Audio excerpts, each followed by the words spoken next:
Agradecer a la doctora Alarcón, pero sobre todo al comité organizador de este magno evento aquí en Barranquilla.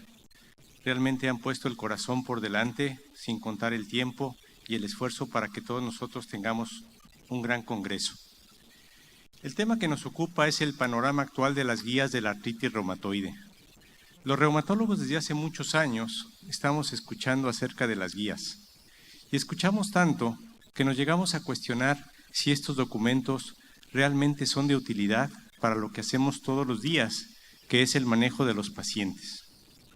Los voy a llevar a través de un viaje de la experiencia metodológica que tiene este interesante ejercicio y voy a puntualizar algunos elementos importantes que debemos tomar en cuenta para ver si estas guías realmente tienen lo que todos buscamos, que es un nivel adecuado de información que sean muy útiles para el manejo de nuestros pacientes.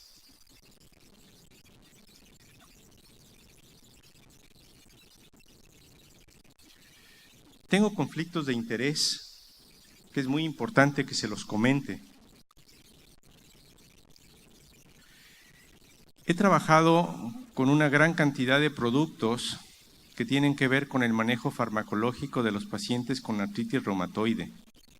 Siempre se dice que esa diapositiva se pasa muy rápidamente porque probablemente a las personas les da un poco de vergüenza decir que lo han trabajado. A mí no me da pena decir que he trabajado estos productos porque gracias a ello creo que he podido ayudar a muchos de mis pacientes en Morelia. También tengo algunos conflictos de interés que debo declararles, que he participado en el desarrollo de las guías terapéuticas de artritis reumatoide de GLADAR y PANLAR, y también he participado en el desarrollo de las guías terapéuticas mexicanas publicadas el año pasado. También soy miembro del equipo Treat to Target, que recientemente revisó las recomendaciones y que esta semana fueron aceptadas para publicación en Annals of Rheumatic Diseases. La siguiente, por favor. ¿Para qué sirven las guías?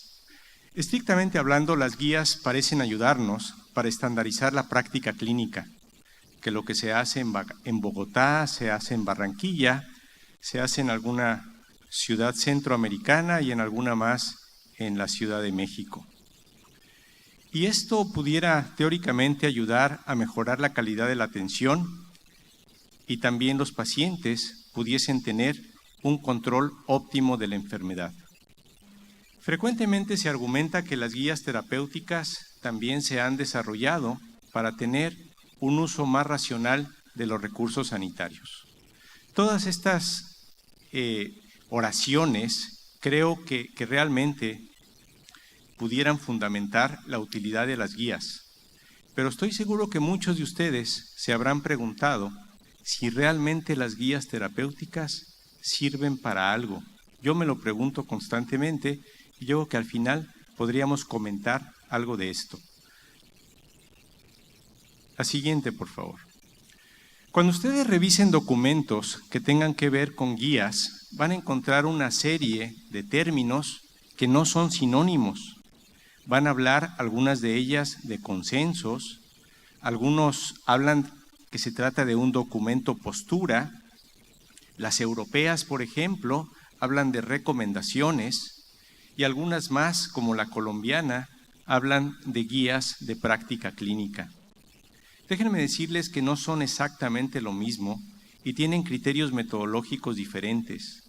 Los más estrictos son aquellos que tienen que ver con el último rubro, la guía de práctica clínica.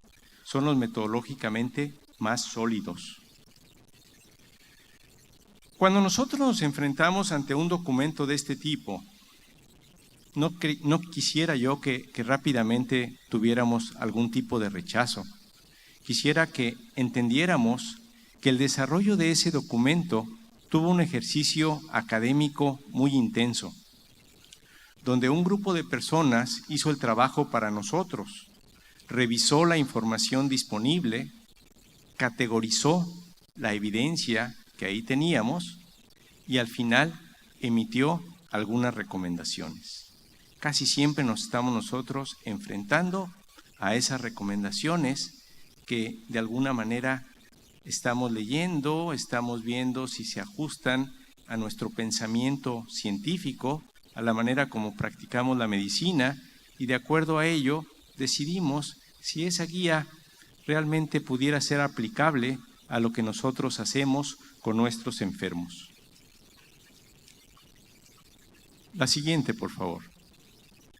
Estos son los pasos que voy a revisar con ustedes, ejemplificando algunos elementos claves y poniéndolo en contexto del panorama actual de las guías de artritis reumatoide. La siguiente, por favor. La formación del grupo es el primer paso cuando alguien decide que se tiene que hacer una guía. Y cuando digo alguien decide, es importante tratar de definir quién encargó el desarrollo de la guía. ¿Es un gobierno? ¿Es una sociedad médica de reumatólogos? ¿Es una organización como la Europea de Reumatología, la Americana o PANLAR? ¿O fue la aparición de un nuevo producto en el armamentario terapéutico el que motivó la revisión de las guías? La siguiente, por favor. Los latinoamericanos sabemos muy bien la importancia de los equipos y de los grupos. Y la primera pregunta que nos tenemos que hacer, y con mucho cuidado, ¿quién debe estar en el grupo? La siguiente, por favor. Este es un elemento fundamental y yo les diría que es la clave del éxito o el fracaso de lo que sigue para adelante. Debe ser un paso muy cuidado. De preferencia, se debe buscar un enfoque interdisciplinario. Si yo me junto con 20 reumatólogos, no importa del país de América Latina, y hablamos sobre el manejo de la artritis reumatoide, les aseguro que vamos a tener un pensamiento muy concéntrico, porque estamos revisando exactamente lo mismo. Libros, literatura, conferencias, escuchando temas que pudieran hasta parecer repetitivos. Pero ¿qué pasa si lo abrimos a otras disciplinas? Al farmacólogo, a la enfermera, al rehabilitador, al paciente. Empezamos a abrir las perspectivas. Y esto le da una credibilidad muy importante. Creo que nos pasamos, estaba en la anterior. Entonces, le da un equilibrio al grupo. Y el grupo debe tener experiencia metodológica, pero también experiencia práctica. Debe ser muy incluyente. Y en la formación de grupos se enfatiza la importancia del aspecto técnico, que es muy relevante, pero también el aspecto social. Ese grupo debe congeniar en la discusión y en la toma de decisiones. La gente que se dedica al manejo de grupos entiende bien que algunas voces pueden resultar ser muy dominantes en la toma de decisiones grupales, entonces se busca inclusive votos un tanto anónimos o secretos para que la figura de autoridad del grupo no domine las conclusiones. Algunos recomiendan que en este equipo se debe conocer los antecedentes de todos los miembros para definir quién debe estar ahí. Y se ha sugerido que puede haber uno o más coordinadores. La siguiente, por favor. Un tema fundamental, y recuerdo una editorial de hace algunos años de la doctora Graciela Alarcón, ella se preguntaba si algunas guías terapéuticas realmente eran creíbles en el sentido de que muchos de los autores tenían evidentes conflictos de interés. Y fíjense que estos conflictos de interés casi siempre se relacionan con aspectos vinculados con el desarrollo de productos o con la industria, pero esto es mucho más complejo que eso.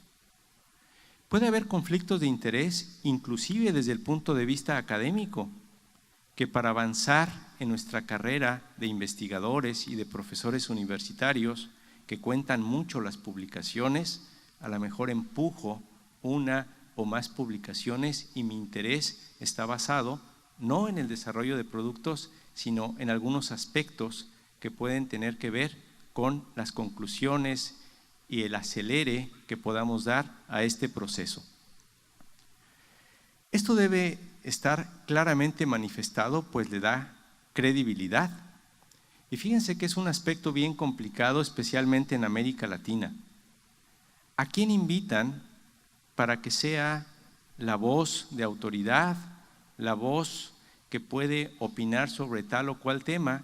Son los profesores universitarios, las figuras en los colegios, las personas en las sociedades que casi siempre, como pudieron ver en mi segunda diapositiva, hemos tenido mucho que ver con el desarrollo de estudios clínicos.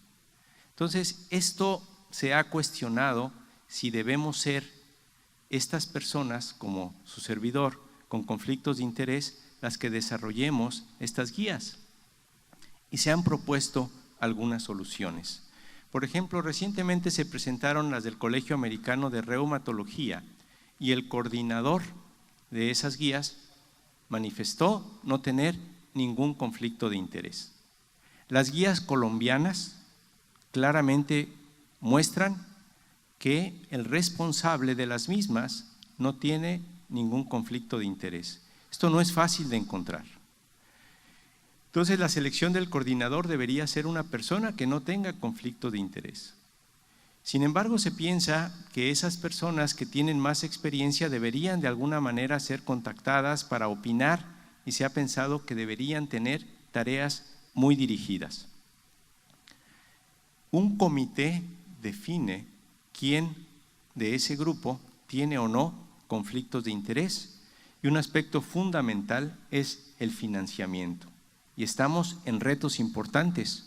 ¿Quién paga esto? En América Latina, este tipo de eventos finalmente se pueden hacer gracias a un financiamiento que habitualmente viene de la industria. En la literatura se comenta la industrialización de las guías. Entonces, este aspecto debe ser muy cuidado y ninguna guía debería ser financiada directamente de fondos provenientes de la industria, sino de un tipo de apoyo educativo y restricto que venga a través de las sociedades. Esto le debe dar más credibilidad al proceso. La siguiente, por favor. Algo que se ha comentado mucho es la importancia de incluir a los pacientes en el desarrollo de las guías. Las guías europeas, las guías americanas, las colombianas han incluido a pacientes. Y fíjense que esto suena muy bien, pero desde el punto de vista práctico ha habido una experiencia muy variada, pues los datos son discordantes. Hay gente que ha dicho la inclusión de pacientes tiene complicaciones porque el aspecto técnico con el cual nosotros hablamos y escribimos a veces no se entiende bien por los pacientes. Y hay diversas modalidades. Una modalidad es que un paciente o más pacientes los inviten al proceso del desarrollo de las guías. La modalidad europea, por ejemplo, incluyó pacientes que representaban a organizaciones de pacientes, pacientes bien informados, o bien un representante de alguna organización de pacientes que lleve el sentir a esas discusiones y que no necesariamente ese representante sea un enfermo. Y finalmente lo que se ha propuesto, que también ha resultado atractivo, es que una vez que se están desarrollando las guías, se presente a un grupo de pacientes para que ellos opinen y elaboren una versión práctica, sencilla, entendible para los pacientes. Independientemente de los modelos, esto es algo que el panorama actual de las guías nos está diciendo: el incluir pacientes aumenta la credibilidad y es algo que todos deberíamos hacer. La siguiente, por favor. Una vez que tenemos el equipo debe manifestar por escrito el compromiso para participar y se deben sentar para desarrollar un marco conceptual. ¿Qué quiere decir esto? Que se pongan de acuerdo para desarrollar un mapa, una hoja de ruta, para dónde queremos caminar, revisar la literatura y que se forman preguntas que queremos contestar. Pero esto debe estar claramente como la primera tarea de este grupo. La siguiente, por favor. Esta hoja de ruta marca ese camino a seguir y establece algunas relaciones teóricas entre los elementos que queremos investigar, pero sobre todo entender bien los desenlaces. Si le damos el tratamiento A a pacientes con artritis reumatoide, comparado con el tratamiento B, mejoramos la actividad de la enfermedad, las erosiones y la sobrevida. Es un ejemplo. Los desenlaces tienen que estar bien descritos. Fíjense que hay mucho camino por recorrer. Aunque cada vez se publica y se hacen más cosas, en todas las guías actuales se documentan huecos en la información. Y esto son áreas de incertidumbre que deben motivar el desarrollo de nuevo conocimiento. Deben enfocarse también las mediciones de riesgos y beneficios de las diferentes intervenciones en este modelo teórico. Y algo fundamental que ha sido muy poco tocado en las guías actuales es el aspecto económico.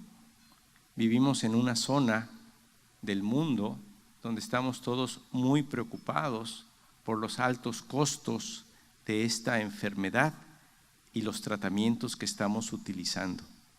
Las guías no lo están considerando como nos gustaría verlo y es un faltante importante. Y desde luego, en esa hoja de ruta quisiéramos tener también la opinión de los pacientes. La siguiente, por favor. Una vez que decidimos qué es lo que vamos a investigar, vamos a revisar, vamos a ir a buscar la información disponible. La siguiente, por favor. Todos pensamos que alguien, un experto, va a utilizar la computadora para buscar esa información. La siguiente. Y este aspecto es fundamental. En la medida que nosotros podamos hacer una revisión muy completa, basada en preguntas dirigidas y considerando los diferentes idiomas, vamos a tener una base muy relevante que nos va a llevar en este camino. Fíjense que las guías actuales habitualmente revisan la información publicada en inglés. El inglés hasta la fecha es el idioma de la ciencia, pero algunas referencias de estudios de metaanálisis han evaluado qué pasaría si nosotros revisáramos otros idiomas, no solo el inglés, para esta misma búsqueda de esta pregunta de investigación específica. Y la cantidad de información que hay publicada en otros idiomas, como chino y japonés, es más o menos igual a la que se publica en inglés. Y ninguna de las guías actuales, que no son las latinoamericanas, revisan información publicada en castellano. De tal manera que estas son limitaciones potenciales que pueden tener las guías actuales. ¿Quién hace esta búsqueda? Lo hace un personal profesional. Hay una carrera dentro de las personas que hacen estudios de biblioteconomía que hacen esta revisión muy cuidadosa. Recientemente se publicaba que la posibilidad de contactar a los autores de los artículos originales también aumentaba la credibilidad de las guías y la calidad de las mismas. La posibilidad de hacer un contacto directo es muy importante. Y en esta fase de búsqueda es muy importante considerar que es una fase sumatoria. Vamos a juntar todo lo que podamos para contestar nuestra pregunta y la metodología debe estar bien descrita por si alguien la quisiera reproducir. La siguiente, por favor. Una vez que se tiene la información, ese grupo, ese equipo de trabajo va a calificar la calidad de los datos. Y para esto hay una serie de criterios. Va a evaluar los niveles de evidencia con las 3 Cs: calidad, cantidad y consistencia. Casi todas las guías actuales utilizan un sistema de calificación que se denomina GRADE, por sus siglas en inglés. GRADE es un sistema de calificación que tiene una situación muy especial. Fíjense que considera la opinión del experto, las personas como ustedes que ven enfermos, a la hora de categorizar la evidencia. Y lo más importante es reconocer que esta evidencia obviamente se modifica con nuevo conocimiento. La siguiente, por favor. Una vez que se revisa con mucho cuidado y se categoriza la evidencia, viene un paso fundamental que es el que nosotros conocemos y que estamos muy familiarizados.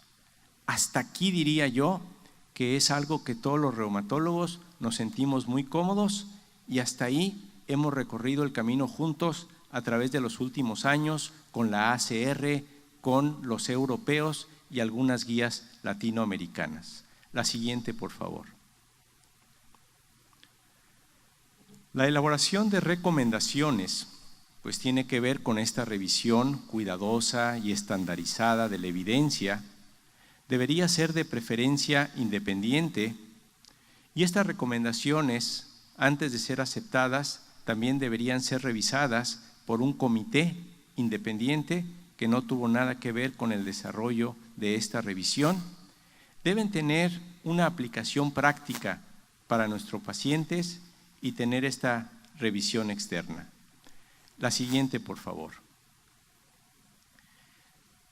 Algo que se ha criticado por los revisores de las distintas guías es que cuando llegan a las recomendaciones, que es el punto de contacto final con los médicos y los potenciales usuarios, es que algunas de ellas no tienen un lenguaje adecuado. Entonces se insiste que el lenguaje debe ser claro, conciso y directo. Y para que esto funcione, deben tener una instrucción para que sean ejecutables y escribirse en voz activa. Por ejemplo, recomendamos. En la medida de que nosotros hagamos eso, va a ser más fácil que la gente las pueda aplicar y sobre todo ahora con el movimiento tan interesante que hay de medición de calidad para ver si las personas de alguna manera se están apegando a esas recomendaciones. Esto tiene que ver con la calidad de la evidencia y la fuerza de la recomendación que debe estar incluida en esa oración. Y cuando no tengamos la evidencia, que eso pasa en muchas situaciones, hay que tener mucho cuidado, como se sugiere, es algo un poco más matizado, debería, palabras de ese tipo, o inclusive mencionar que no hay evidencia completa, pero el panel recomienda tal cosa. Y si nosotros somos claros en las recomendaciones, la implementación será más fácil. La siguiente, por favor. ¿Cuáles son los factores que influyen en estas recomendaciones? Sin duda la calidad de la evidencia, la magnitud de la diferencia, qué tan importante es el cambio que se encontró en esa revisión de la literatura, dos aspectos que las guías actuales están incorporando, la preferencia de los pacientes, a veces hasta se incorpora ahí, los pacientes sugirieron tal cosa, y algo que falta, los costos. Imagínense que nosotros como reumatólogos en unos años más tengamos una recomendación que diga, para lograr la remisión de la artritis reumatoide en pacientes seropositivos, erosivos, de corta evolución, el tratamiento A tiene mayores probabilidades de lograrla a un menor costo. Sería interesantísimo. Entonces necesitamos incorporar el concepto de costos y por alguna razón complicada esto todavía no se ha hecho. La siguiente, por favor. Fíjense que llegamos a este punto, la elaboración de las recomendaciones, y muchas veces ahí nos quedamos. Pero hay algo fundamental y esto hemos estado platicando con el doctor Carlo Vinicio Caballero, el doctor Pineda, que me pasa la siguiente, por favor, y es la obtención del aval. Alguien, una organización, tiene que soportar, tiene que apoyar, tiene que dar su aval, su sello de estas recomendaciones. La siguiente, por favor. Una más. Y la importancia de la obtención del aval, me pasa la siguiente, por favor. Esto es fundamental para la supervivencia de las guías. Hasta aquí llevamos un trabajo muy importante de un equipo que ha trabajado mucho, pero lo que sigue es la parte más relevante, porque viene la supervivencia de esa guía. De preferencia, las personas que dan el aval deberían formar parte del equipo que desarrolla las guías, y esto debería quedar formalizado. Desde luego que el tener un aval ayuda a la implementación, porque nosotros podemos llegar con unas guías que desarrollamos en el Colegio Mexicano de Reumatología. ¿Y quién va a dar el aval? ¿Las instituciones van a aceptar eso? ¿Las instituciones las van a adoptar? Y esto nos lleva a ese concepto donde las guías no se imponen, se adoptan. Y para que se adopten tenemos que ser más creativos, y aquí voy a dedicar algunos minutos. La siguiente, por favor. Para que se puedan adoptar unas guías, la gente que las usamos las debemos conocer. Entonces debe haber un plan de diseminación. La siguiente, por favor. Este aspecto es muy necesario y ustedes deben recordar sus experiencias a través de los últimos años como reumatólogos. ¿Cómo se enteran de que hay nuevas guías? Bueno, vienen a congresos como a Barranquilla, o van a los Estados Unidos a un congreso anual o al europeo, y les presentan las guías, y habitualmente son sesiones muy atendidas, no cabe la gente, están abarrotados los salones. Eso es lo que llamamos las guías tradicionales. Si no tuvieron la fortuna de acudir a una de estas sesiones, muy poco tiempo después, algún representante de la industria farmacéutica los va a visitar a su consulta y les entrega las guías. Un reimpreso de las guías: doctor, le trajimos las guías. Y habitualmente ustedes dicen: ya las leí, porque se sienten hasta incómodos de que alguien les lleve algo para leer al consultorio. Eso es lo que llamamos las vías tradicionales, y habitualmente eso es lo que se hace. Fíjense que la eficacia en diferentes áreas del desarrollo de guías ha mostrado que es muy cuestionable. Mucha gente no las lee porque piensa que ya lo conoce. Y se ha sugerido tener vías novedosas de diseminación de esta información, sobre todo a partir del Internet. Y estas vías deberían ser interesantes, y para que nosotros adoptemos unas guías, debemos tener una discusión activa de las mismas. La siguiente, por favor. ¿Cómo se van a implementar estas guías? Hay muchas cosas que se han evaluado y hay mucha experiencia al respecto. La siguiente, por favor. Fíjense que este diagrama puede explicar bien lo que les quiero decir, y ustedes en sus áreas de trabajo, no me importa el país y la ciudad donde lo hagan, se van a dar cuenta de que hay algunas guías que fueron encargadas por alguien, o alguna sociedad o colegio las hizo para que alguien las use. Y esos pequeños círculos periféricos son los usuarios finales. Si no hay un vínculo entre ese proceso y la gente que las va a implementar en ese consultorio periférico, estas guías van a ser un fracaso. Entonces debe haber una coordinación muy importante en la implementación. La siguiente, por favor. ¿Cuáles son las variables que afectan la adopción de las guías? Supe de una encuesta reciente que se hizo en América Latina, donde la gente usa las guías europeas y usa las guías americanas y no necesariamente usa las guías que desarrollaron en sus países. Y la razón que argumentan tiene que ver muchas veces con credibilidad o calidad de las guías. Tiene que ver con el tipo de profesionales. Los reumatólogos estamos muy orgullosos de que somos personas con un entrenamiento vasto, muy profesional, y a veces eso puede limitar la implementación de las guías, porque la gente puede decir, es que eso yo ya me lo sé, nadie me va a decir a mí lo que yo voy a hacer con mis pacientes. Los profesionales en reumatología somos gente con mucha información. Y entre más complejo sea el proceso, es más difícil de implementar.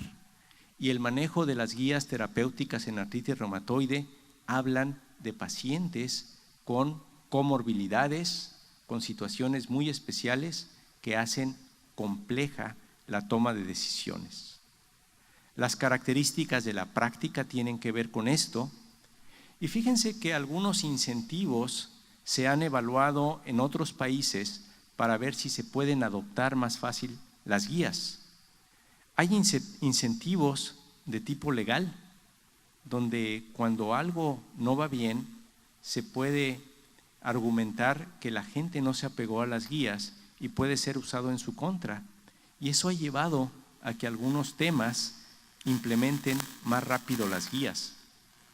Y hay aspectos financieros.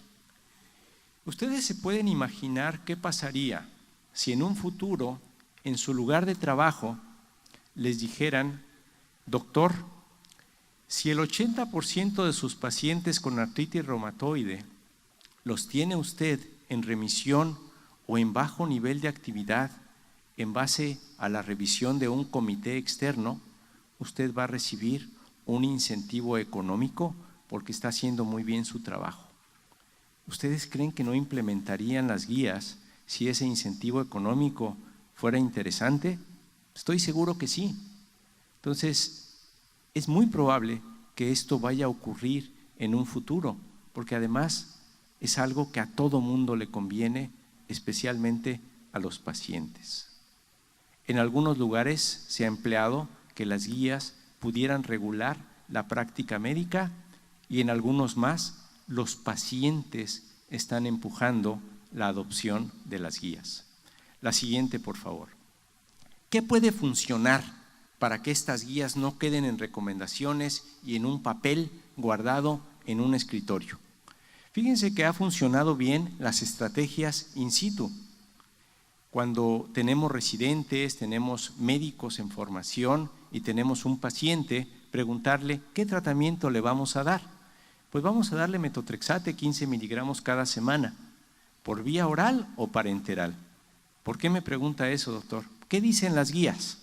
Entonces, es una gran oportunidad del entrenamiento en el sitio de trabajo con una enseñanza práctica, lo que puede llevar a la rápida incorporación mental de lo que esas recomendaciones están mencionando. El paciente regresa en 6, 12 semanas y vemos si ya está en remisión. Revisamos con la enseñanza práctica y la experiencia propia cómo le fue con la adopción de las guías. Vamos a contrastar resultados porque a lo mejor decidí que no le iba a dar metotrexate 15 miligramos vía parenteral, sino le iba a dar una terapia combinada. Esto puede generar esta experiencia. Se sabe que las guías necesitan anticipar los problemas de implementación y cada uno de nosotros en nuestro ambiente de trabajo tenemos algunas limitaciones que pueden anticipar problemas.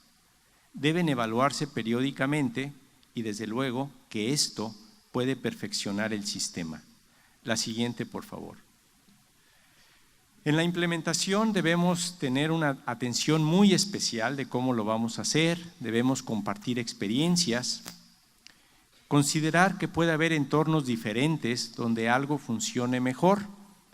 Es importante compartir las historias de éxito, cómo nos va con la aplicación de estas guías en mi centro de trabajo y, ¿por qué no?, considerar modelos regionales que funcionen mejor y tener retroalimentación.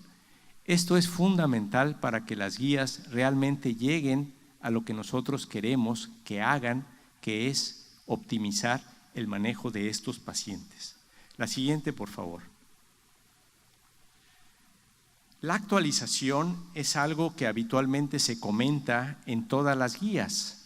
La siguiente diapositiva nos dice que con este reloj todas las guías, al igual que nosotros, tenemos una fecha de caducidad.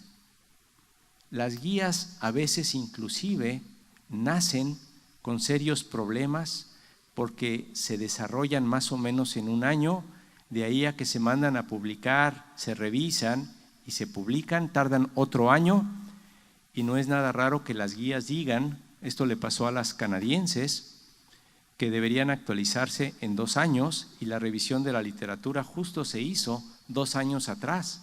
Es decir, que cuando las vemos por primera vez, probablemente ya requieran actualización. La siguiente, por favor.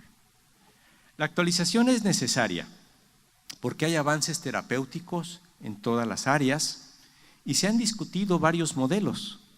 Se habrán dado cuenta que es un proceso lento, costoso, complicado de muchas personas y hay que evaluar el costo-beneficio de la actualización de guías.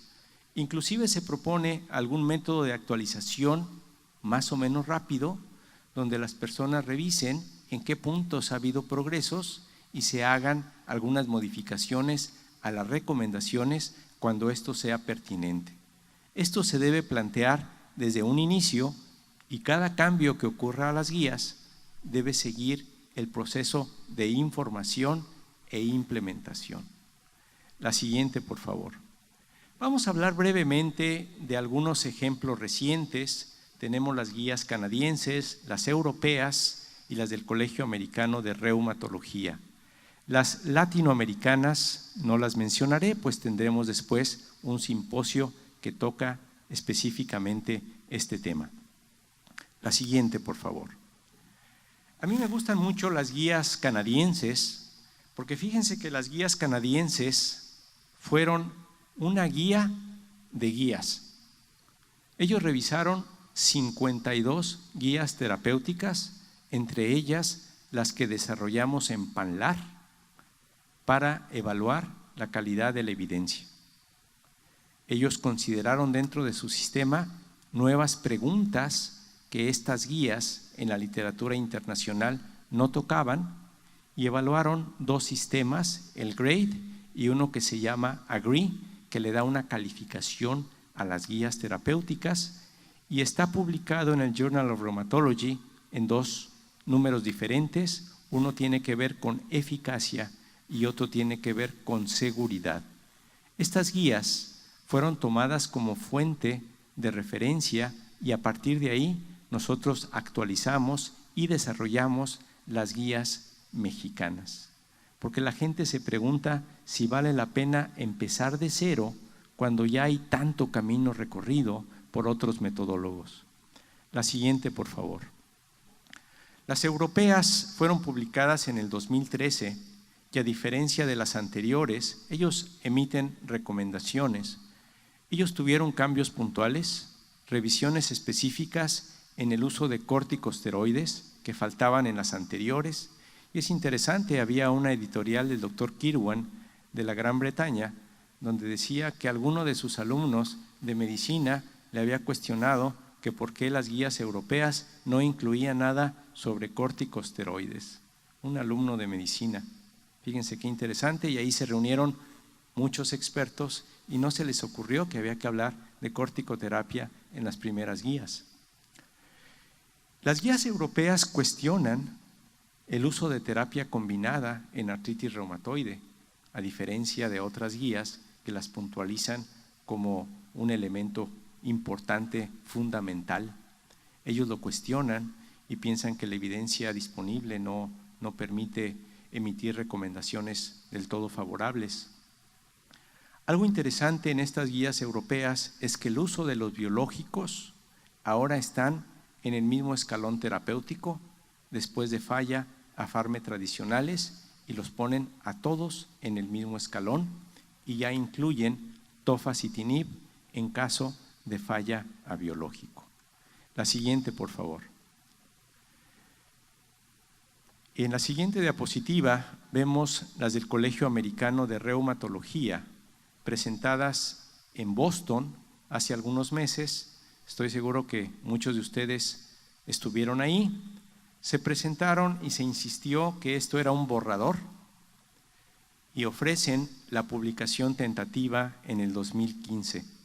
Hasta hace 2 días que consulté la página del Colegio Americano de Reumatología, se menciona para publicación en 2015. Los cambios puntuales que tienen estas guías, comparadas con las anteriores del Colegio Americano, es que nuevamente ya hablan de terapia biológica, pero ponen todas las opciones en el mismo escalón. Y hacen alguna distinción interesante de subgrupos de pacientes, sobre todo de comorbilidades, sobre cuál se puede preferir sobre otro en casos muy puntuales. Mencionan de manera interesante todos los aspectos y refuerzan lo de vacunación. También ya incluyen tofacitinib, no como las europeas en caso de falla biológicos, sino ya lo incorporan en caso de falla a farmes. Insisten mucho en comorbilidades, especialmente infecciones, neoplasias, insuficiencia cardíaca, hepatitis B. Entonces, todos vamos a estar muy pendientes y debo decirles que el coordinador de estas guías no estuvo vinculado con ningún conflicto de interés. Son guías que realmente vienen a avanzar el conocimiento. La siguiente, por favor. El tema es, después de revisar esto, preguntarnos qué es lo que falta, qué nos gustaría ver. Nos gustaría ver una integración regional de la manera como tratamos a estos pacientes. Esto tiene serias limitaciones, serias complicaciones. Nos gustaría ver en las guías qué dicen los pacientes al respecto. Nos gustaría ver que se toquen aspectos económicos y algo importante es invitar a las autoridades sanitarias para que participen en esto, recordando la importancia de la implementación. Y finalmente, evaluar el impacto de estas guías. La siguiente, por favor. ¿Cuáles son los datos importantes a resaltar?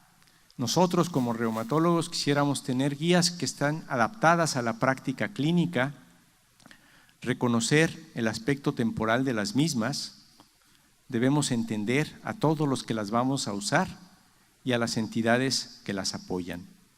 La siguiente, por favor. Las conclusiones de este panorama de guías de artritis reumatoide, sin duda, es que son documentos valiosos que reflejan la mejor evidencia disponible para su manejo. Deberían ser prácticas, no solo lo que ahí nos dicen, sino también en su lectura y un carácter educativo muy importante. La siguiente, por favor. Entender que no aplican a todos los pacientes. En México se ha insistido mucho que no deberían ser documentos legales, algo que hace 2 o 3 semanas me cuestionaban en Bogotá, porque piensan algunos que sí deberían tener esta connotación. Pero una vez que se desarrollan las guías por alguna entidad, requieren aceptación, compromiso y responsabilidad, y no olvidar que el paciente es el eje del sistema. Finalmente, quiero concluir en la última diapositiva con una frase de Eduardo Galeano, uruguayo, que falleció esta semana. Eduardo Galeano decía que la utopía está en el horizonte, camino 2 pasos y ella se aleja 2 pasos y el horizonte se corre 10 pasos más allá. Se preguntaba, entonces, ¿para qué sirve la utopía? Para eso, sirve para caminar. Y espero que todos juntos caminemos para mejorar el paciente con artritis reumatoide. Muchas gracias.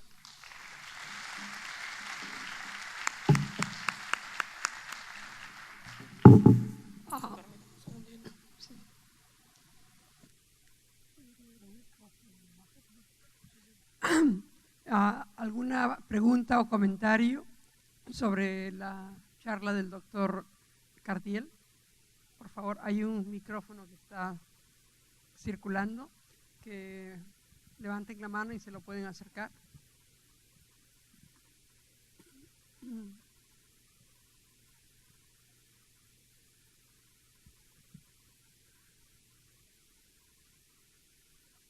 Doctor Cardiel, Identifíquese con su nombre, por favor. Enfermedad.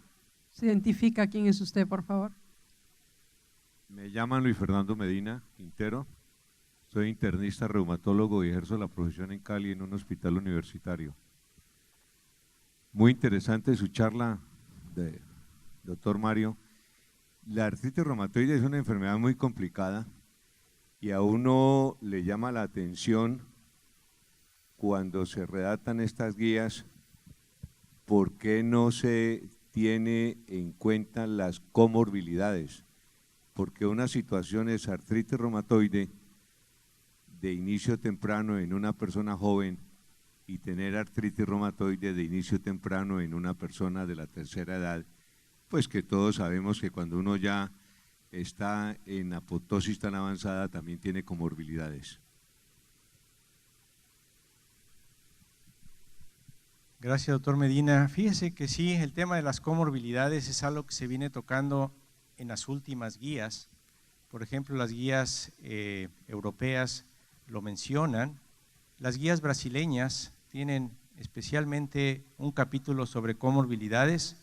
En las guías mexicanas lo mencionamos, pero es muy complicado, por ejemplo, crear escenarios donde alguien que tenga 2 o 3 comorbilidades, que algunas no tienen que ver una con otra, sino que requieren manejos muy complejos, simplemente la mayoría de las guías quedan enlistadas como se debe tener en cuenta la comorbilidad. Las guías americanas ya mencionan algo de esto también en escenarios muy particulares y sobre todo los más frecuentes. ¿Algún otro comentario o pregunta Sí. para el doctor Cardiel? Por favor.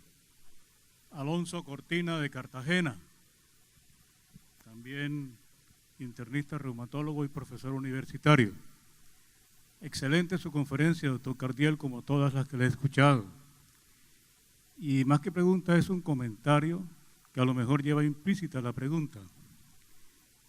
Esto de las guías, desde luego, han servido para canalizar buenos derroteros en el tratamiento de nuestros pacientes. Sin embargo, en ocasiones se pretende tomarlas como camisa de fuerza, anulando algo que por mucha ciencia que tengamos que ejercer, por muy apegados a que estemos y que debemos estar al método científico, siempre tenemos el arte y cada paciente individual es un reto. Es más, su comentario que hizo de la discusión en Bogotá sobre si deben tomarse o no como elemento ante un juicio, yo estoy de acuerdo en que deben no tomarse, que deben para el juez servir como guía y para los fiscales también. Entonces, pienso que hay que tener mucho cuidado con esto de las guías en su apego tan estricto, porque es casi como si estuviéramos robotizando al médico. Quisiera su opinión al respecto. Fundamental su comentario, y es algo que platicábamos hace algunas semanas también con mis colegas en Morelia. Esto se lo he escuchado a Carlo Vinicio Caballero, que me dice que con sus alumnos explora él la idea de que algunas personas en los Estados Unidos han dicho que muchos médicos pudiéramos ser reemplazables por computadoras, porque las computadoras a través de modelos teóricos pudieran predecir cuál es la actitud que deberíamos tomar ante un paciente. Y los datos son interesantes. Fíjense que el estudio Cámara, la gente le incorpora a la computadora el número de articulaciones inflamadas, dolorosas, la sedimentación globular y la evaluación global. Y el estudio Cámara dice: este paciente tiene un DAS 28 de tanto, suba el metotrexate de 15 a 25 miligramos. La decisión la toma la computadora y fíjense que tristemente esas decisiones tomadas por el robot, la computadora, han llevado a mejores desenlaces que cuando el médico toma sus decisiones personalizadas. Entonces, esto nos invita a tomar mejores decisiones, a ser mejores médicos, y yo estoy de acuerdo con usted, las guías deben caer en un terreno de recomendaciones, pero siempre teniendo la posibilidad de que ese médico que integra toda esa información de comorbilidades, situación personal muy especial de cada enfermo, tome para ese paciente la mejor decisión. Es una buena observación la suya, doctor Alonso. ¿Algún otro comentario o pregunta? Sí.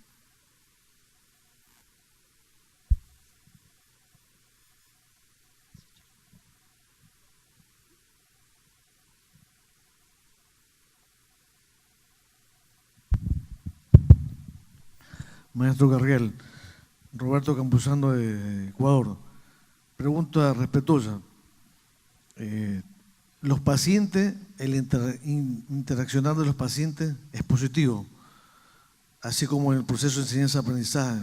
Se pensaba que los docentes eran la panacea y el interaccionar del estudiante es ideal. Pregunto, ¿los pacientes qué nivel cultural deberían tener o deben tener? ¿Y el estatus social, influye eso en la retroalimentación de las guías? Gracias. Desde luego que es muy importante. Yo he estado en el desarrollo de algunas recomendaciones donde se han invitado a pacientes. Les comentaba que estuve recientemente en la actualización de Treat to Target. Había 2 pacientes. Hay uno de ellos que representa a una organización de pacientes y tiene un nivel educativo muy alto, y había otro que venía de Inglaterra, que igual era una profesional.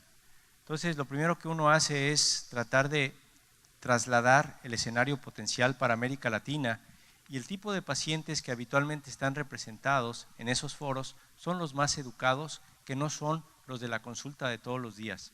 Por eso el modelo donde después de que tengamos las recomendaciones se reúna con pacientes para ver si se entiende es interesante, inclusive se puede refrasear en términos sencillos, porque no es qué nivel educativo debe tener el paciente, sino tener unas recomendaciones que todos los pacientes entiendan.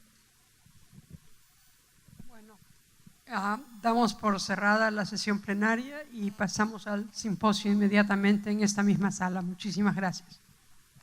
Muchas gracias, Chela. ¿Me puedes? Sí, porque sigo aquí. Mil gracias, Chela.